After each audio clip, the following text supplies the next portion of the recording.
Welcome into one of the new segments here on the YouTube channel, Cousins Conversations. I have Adam Chalifoux with me, a good friend, former co-worker up in Fargo, and I don't know anybody that watches more NBA than this guy right here, Stan with the glasses. We call him the Fox Dog, the Foo Dog, the Foo Dog. Yeah, and that's his inner identity right there, as you can see. I appreciate it. I appreciate you having me on. He also has a podcast about the Chicago Bulls, Running with the Bulls. So feel free to give that a listen as well. But we're going to test his NBA knowledge, and he'll show you what he knows about all the big things going on in the league. We'll call this NBA Stock Watch. We'll highlight a couple of different players every few weeks or however long we want to do this, whose stock is rising in the league. And we'll start off with Jamal Murray from the Denver Nuggets, having a career year and really on the center of stage things now, Adam, having Jokic out with an injury, Christian Brown out with an injury, a lot of those Nuggets starters out with injuries. So now it's Jamal Murray's time to take over. Yeah. And Murray, not exactly like under the radar, but a guy who's never made an all-star team, but has been like real steady. If you go back to 2020, 2021 season, every single year, like clockwork, it's been, at least 20 points a game. But this year he's kind of brought that up to 25. And so he is really kind of like, I don't want to call it a breakout season because he's always been good. Like we've seen this dude drop 50 before, but he's taking just under 8 3-pointers per game, and he's shooting 44%, which is a career high in attempts and percentage. And then his previous career high was last season, 21.4 a game. I think one of the things about the Nuggets is like they would kind of get a little one-dimensional because so much would have to run through Jokic. But I think that it's kind of a weird blessing in disguise when you talk about a team that actually I did put money on when I was in Chicago before the season started. I took plus money for the Nuggets to win the title, and I still think they will. But I think it's a great opportunity for the team to learn how to be less dependent on Jokic by letting Murray cook, letting him run the offense a little bit more, and talk about another career high, 7.5 assists a game. And you're talking about a guy who's having like 25 points, 7 rebounds, 5 boards, shooting 44% from 3. Like those are pretty similar numbers to D Rose's MVP year. I think that the game's changed a lot. It's become more high scoring. But this is the year that he will make an all-star team. And the other guys on this list, that's the common factor, is that none of them have ever been all-stars. And that's kind of was like the qualifications for me kind of putting this list together. But it's also like we know who this dude is, but now he's really having an opportunity to kind of like take it to the next level.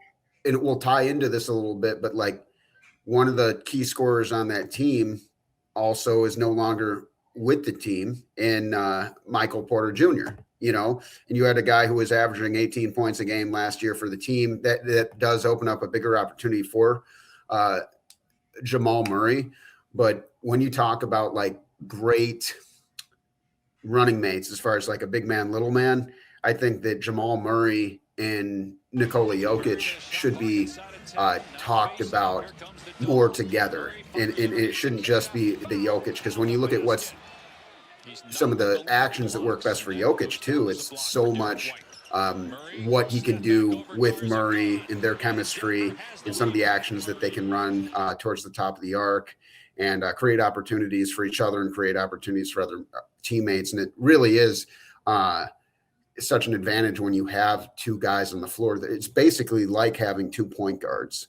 But I feel like Murray was always kind of like just so close to, like we're of course both college graduates, but he's one of those guys who's like always had good grades, never on the dean's list.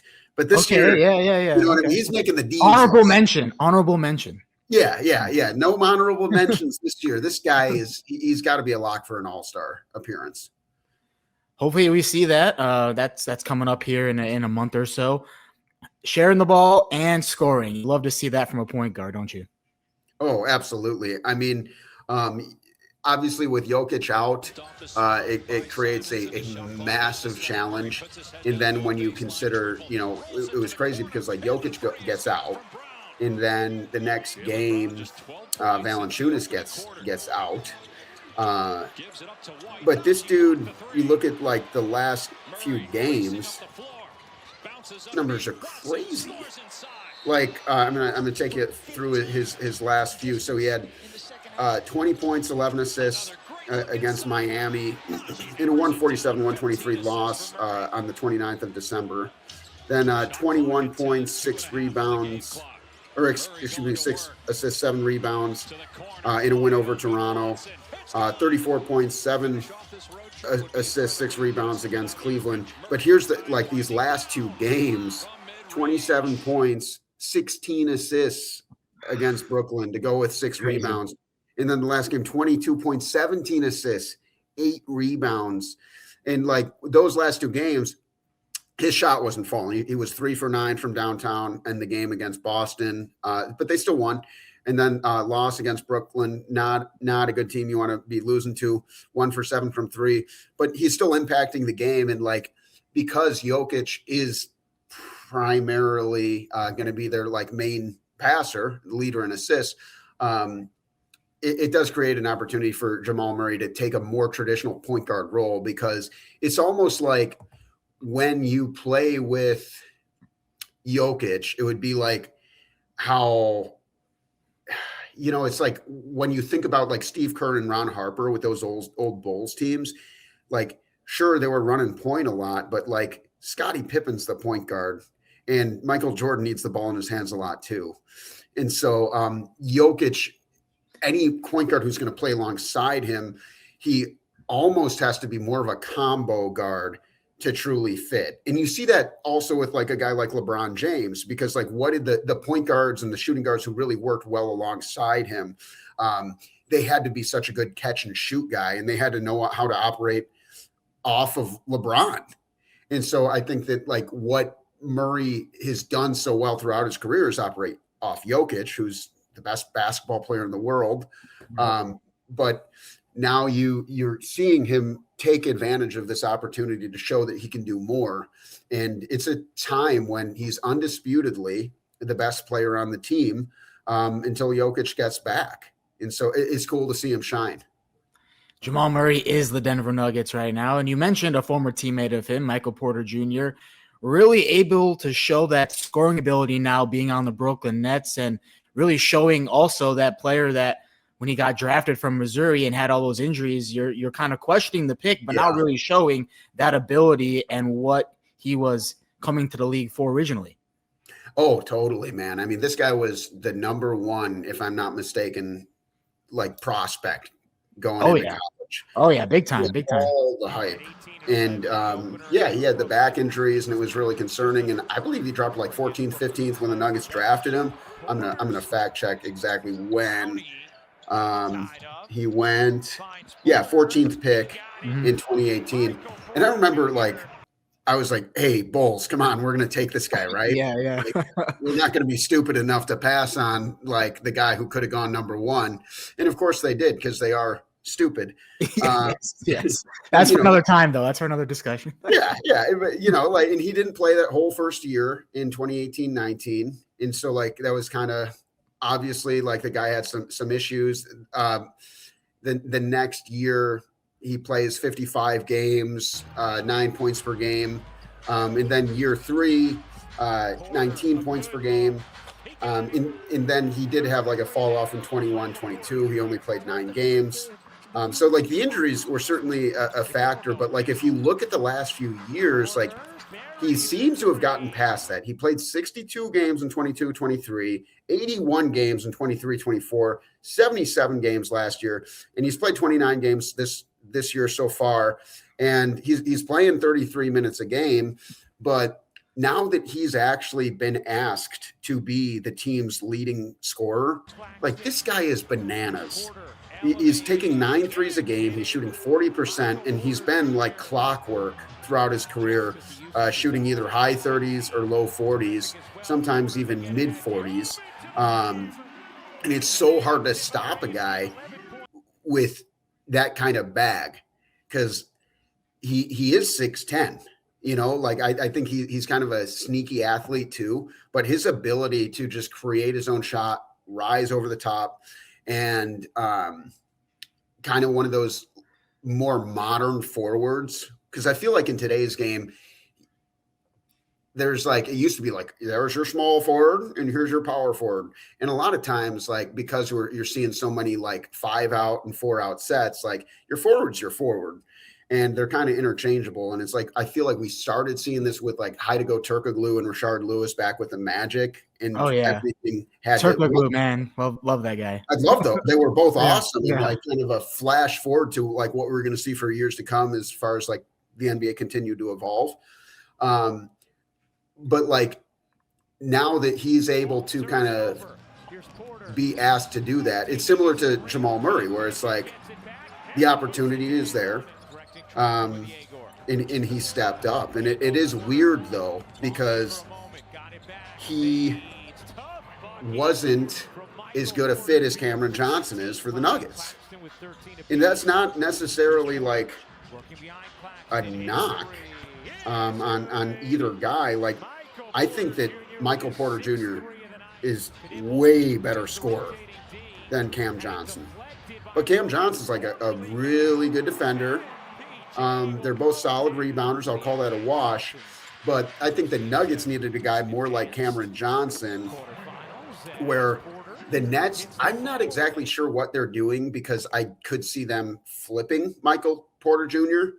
I could see them like taking this as an asset that they can still kind of build to the future with via flipping, because he is 27 and that I don't know when the Nets like window's even going to be.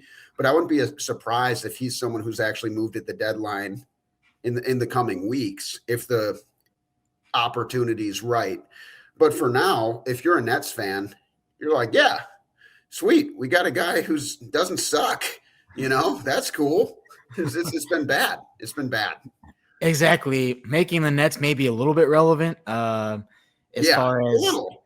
Yeah, a little. Yeah. He's like having a great year. He's still kind of a flawed player. He has never been a great defender. He's like shown flashes, but I think that's why the Nuggets moved on, is because they needed someone who is going to be more of like a glue guy, because they already had guys who were like could absolutely go ball and score and stuff. But like I think they tried to make it work with MPJ. Some of the fans I'm friends with of the Denver Nuggets, like they were getting frustrated with him. But I figured he would have a good year. But, like, he's really having a good year when you're talking about 25, 26 a game. Seriously. And, Nets fans, enjoy him now in case something happens. Go ahead and enjoy some MPJ action. And someone who's making the Portland Trail Blazers relevant out here is Deni Avdija. I love Deni Avdija. I actually saw him. I have some family friends who live in Israel, and I went out to visit them. Saw him play in the FIBA U17, I believe it was at the time. Wow. And it was awesome to see him play. And he was drafted by the Wizards, but now he's like the face of the Trailblazers. And we're calling him the most underrated player in the world. Let's sell some people on that here, Adam. So Deni Avdija right now, he's averaging 26 points, 7 rebounds, 7 assists. He's shooting 36% from 3. And what's remarkable is because, Portland's been dealing with some injuries. Like they haven't had Scoot Henderson back all season. Drew Holiday got off to a really good start, but he's been out for weeks, if not months now. And they had to have somebody step up and run point.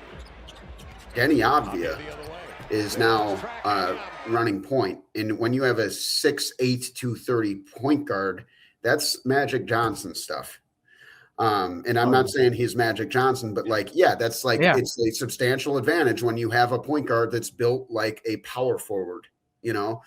I think that Avdija, you know what his nickname is? I'm not quizzing you here. I'm just curious because I feel like it's people don't know his nickname. It's not super common. I had to look it up. Just tell the people. Tell the people. Turbo. I love it. Love it. Yeah. So he was given that nickname from a teammate.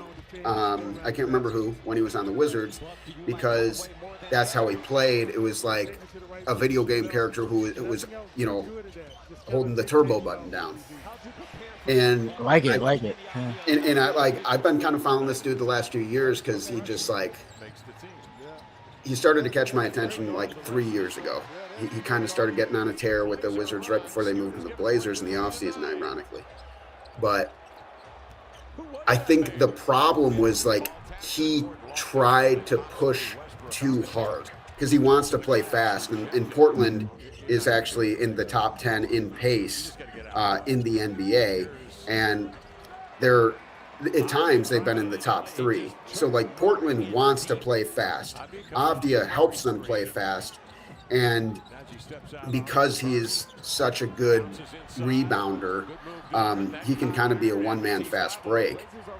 I feel like because of his style of play, his next step to truly turn into a superstar would be he needs to cut down on the turnovers because he's getting his 7 assists a game, but he is turning the ball over 4 times a game. I want to see him kind of clean that up, but then everything else is kind of there. Like he's established himself as a pretty good 3-point shooter.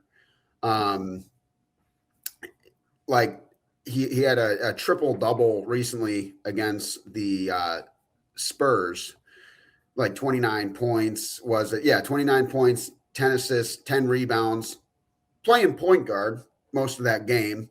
Against Utah, 23, 9, and 8. And then, you know, he's a guy who can get steals and get blocks. He's also a guy that the Bulls should have drafted. And they took another one. It's like, how do you take Patrick Williams? Like the dude was like he didn't even start for Florida State. Anyway. Yeah, I don't need to go on that tangent yet. Oh boy. Yeah. That doesn't keep me up at night. Don't worry about it. I'm not seething mad about that every day. I don't talk to a therapist about Deni Avdija. Why would you even think that? No, that's not what I'm doing.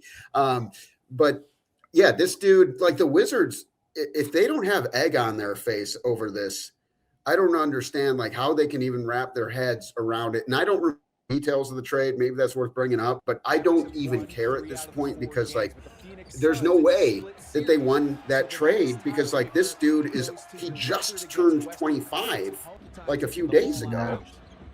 And like, what are the next 5 years going to look like for him?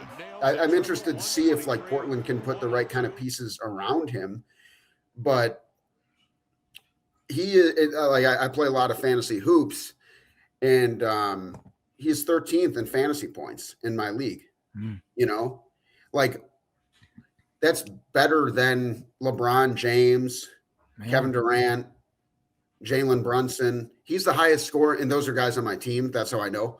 But he's like my literal best player. And I took him kind of later because I was like, I know this dude is like been getting better pretty quick the last few years, but he's still kind of under the radar enough. But I feel like that was the last time that I'll be able to wait to take him.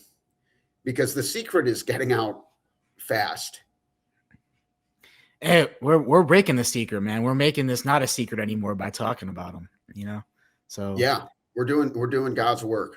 So for all those fantasy people out there, make sure that you leave Avdija for Adam. Let's make sure we do that.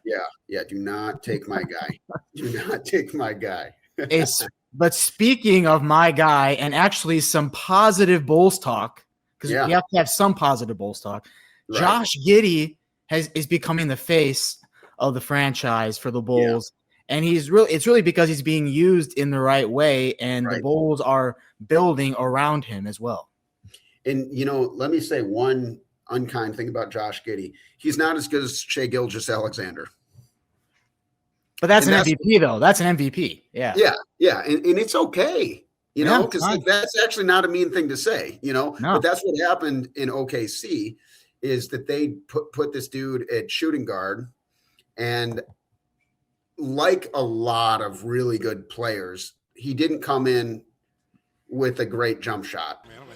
Like Kobe Bryant didn't come in as a great shooter. Michael Jordan didn't come in as a great shooter. He had a really nice mid-range, but like the three-point shot, it usually takes a little bit of time to develop. And he did have that kind of famously the 23-24 playoffs. People just started sagging off on him. He only shot 33, almost 34% from three that season, but he was also 21 years old. And I think that a dude to come in at 19, people forget that this dude is literally, he's 23. He's 23. And so the Bulls have found, they kind of fell into this one. They really lucked out because it was crazy to hear all the Bulls fans oh, what are we doing? Getting rid of Caruso. It's do you want to get younger or do you want the 31-year-old who's never made an all-star team? Yeah, and just plays defense too. Yeah. Yeah, he's no disrespect to Caruso. He was a key element of their championship run, but the Bulls that some trades are win-win. And that was the perfect example. Yeah, I don't think Thunder fans are complaining about it either. So exactly, because they didn't need him. The Bulls did. And he saved the Bulls front office from all losing their jobs because he essentially came in and was able to be the Lonzo Ball piece because everything fell apart once Lonzo went out. He's not the defender Lonzo is, but he's and Lonzo is another guy who kind of struggled with a shot earlier in his career. But at this point, Josh Giddey is a very good three-point shooter. His first season with the Bulls, he shot 38%, and this year he's trending towards 39. This year, 19 points a game, 9 rebounds, 9 assists. He hit that buzzer beater against the Lakers last year. So he's at his signature plays. I think that he could make the All-Star game. If the injury is very unfortunate right now because he's out. And so maybe he doesn't because of that. But I think if he was healthy, he would almost be a lock. And I think that Chicago players do have an advantage being in such a market and how influential the fan vote is, obviously, that I think that a dude averaging, let's call it 20, 10, and 10, if you're rounding up just a little bit, whatever, 19, 19, and 9, that's all-star numbers. That's all-star numbers. But also the whole team has to run through him. And so I do think that the Bulls need to get the right kind of pieces around him because he's a solid defender, but he's not a good defender. And for it to work, you need pieces around him.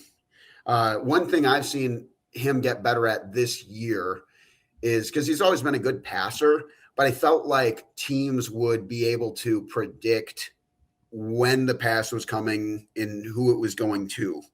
And so they were kind of able to just wait for him. Okay, he's going to drive inside. He's going to twirl around. He's going to kick it out. I'm going to be waiting for the ball. And they would. But I think he's getting better at making the smarter pass. It is a thing where you are going to turn the ball over. And I want to see those numbers obviously go down. Per 36 minutes, you're looking at just under 4 turnovers a game. And so I think that that's still something he can kind of shore up. But still, that's a pretty good turnover margin, because he's 9.9 assists to the 3.9 turnovers. That's still +6. They don't always ask him to play 36 minutes, but per 36, it's even crazier because you're looking at 21.1 minutes or points, 9.9 assists, 9.8 rebounds. And so if he played a little bit more, he'd have even gaudier numbers, and it's not uncommon for like somebody's best player to do that. But I just think that like he's a guy who got a bad rep. I don't think anyone's going to truly know whatever happened with like the weird Snapchat situation in OKC. But he did. Now he does have a girl. He does have a girlfriend now. He did confirm that. So so maybe that puts some of that conversation to bed. Well, I hope so, because like the NBA dropped the investigation like within a day. Yeah. There was clearly nothing there. No. And so and I think that like it was frustrating because that was the press he was getting, but it also kind of helped the Bulls in a weird way because it might have like sabotaged his trade value. Where OKC maybe was like, oh, this guy's, we got to move on. It's a PR nightmare. And the Bulls are like, we will take Giddey. That is my Karnisovas. Yeah, is that your Karnisovas? Yeah. Would you like old injury-prone wing defender? We take Josh Giddey. No, wing defender help you win championship. We take young player. And then what's great is you essentially like get a dude who is young enough to be a draft pick. Because when the Bulls got him, like his first year was the Bulls, he's 22. And when the lights came on is like once he was truly given the keys to the offense. Because I think that the beginning, really until like February of last season, he was a role player and a good one for the Bulls, but he didn't truly have the keys to the offense until Levine was gone. But like you said, now he's like truly the face of the franchise. And the players who had like, I think it was 1,500, everyone's seen this stat. But it was Jokic, LeBron, and Giddey. And so that's elite company. When you're doing something, you're such a good all-around player that the only other players who did what you did last year are LeBron James and Nikola Jokic. Both are, you could make a case to be top 10 players of all time, and clearly elite players right now. He will continue to get more shine once the Bulls put the right pieces around him. I think the Bulls need to focus on, like, he is ready to be even better than he is, but he is the kind of player, much like a Jokic or anyone who's going to be like more of a traditional point guard. And obviously Jokic is like a center, but someone who's a facilitator.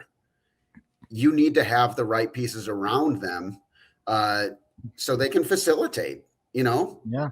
It's not rocket science. No. No, no. I mean, but the Bulls make it seem like it's rocket science a lot of the time. But that is a conversation that people can go listen to you on your Bulls podcast, Running with the Bulls. Tell people where they can listen to it at. Running with the Bulls podcast. Yeah, me and Joshy boy at it as much as we can. Some weeks crazy, but we usually try to get 1 or 2 a week. That's anywhere you listen to podcasts, Spotify, Apple, whatever. It's great. Yeah, Running with the Bulls podcast. And then I still dabble here and there with Hoopstradamus, but kind of working on some stuff to get that right. And when the time's right, it'll make its return. But I appreciate you having me on. Always a pleasure talking hoops, and glad to see the growth of the page. Love your little logo you got. Appreciate that. Yeah. The little Cousins corner. Like, I mean, that's slick, man. Yeah. You got a little cartoon thing going there. So dude, I appreciate it. I appreciate the opportunity to hop on, talk some hoops, and happy to do it again. Yeah, anytime we'll have you on during the season, and also your co-host on Running with the Bulls too. Happy to have him on as well. This has been NBA Stock Watch. We were talking Jamal Murray, Michael Porter Jr., Deni Avdija, and Josh Giddey. Make sure you like and subscribe to the channel and this video, and we'll bring you some more NBA as the season goes on.